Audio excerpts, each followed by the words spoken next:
actually two different phenomena, because to restore the melanin in the skin doesn't necessarily require the activation of stem cells, where to actually regenerate an organ or a body part does require activation of stem cells. So the process is a little different. But attitude is always the first thing that has to change. And so with the desire to basically want to correct the disease process, you can do one or two things. You can decide that whatever your attitudes have been in the past that you know have not been in your best interest, you can drop it and move forward. That automatically will allow things to try to return to normal.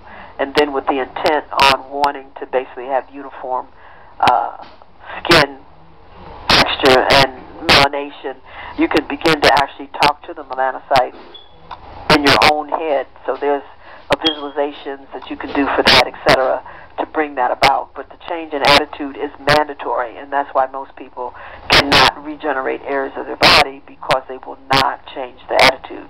They have not learned that what you think matters, and that how you think and what you think about determines whether the cells of your body are going to function healthfully or not.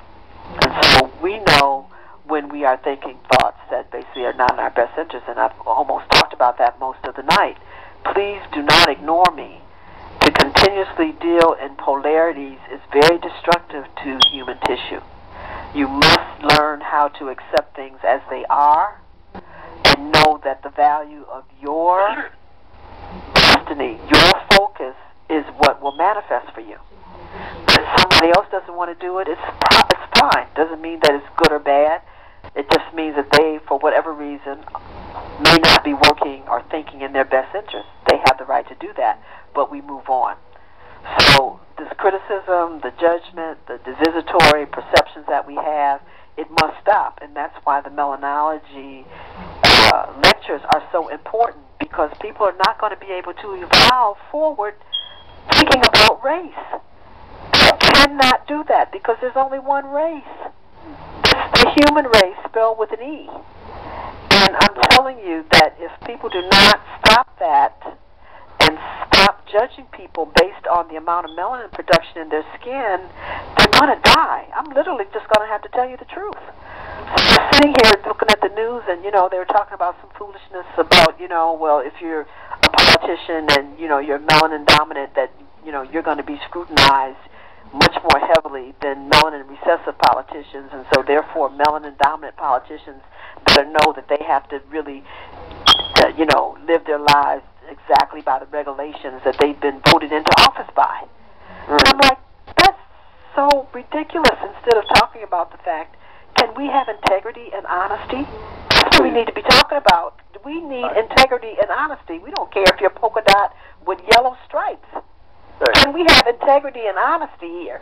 That's the issue, but there is some type of, disorientation in the brains of many people in humanity that continuously explore this divisitory thinking, not understanding that it's totally against the order of the planet. So it's not whether you're saying, having a big dog and a little dog is good or bad, which is ridiculous. The point is that to even try to make a division brings about a disharmony on the planet, because this planet exists, your body exists, everything on this planet exists because of magnetism. Primary force is magnetism, the unity, the coming together.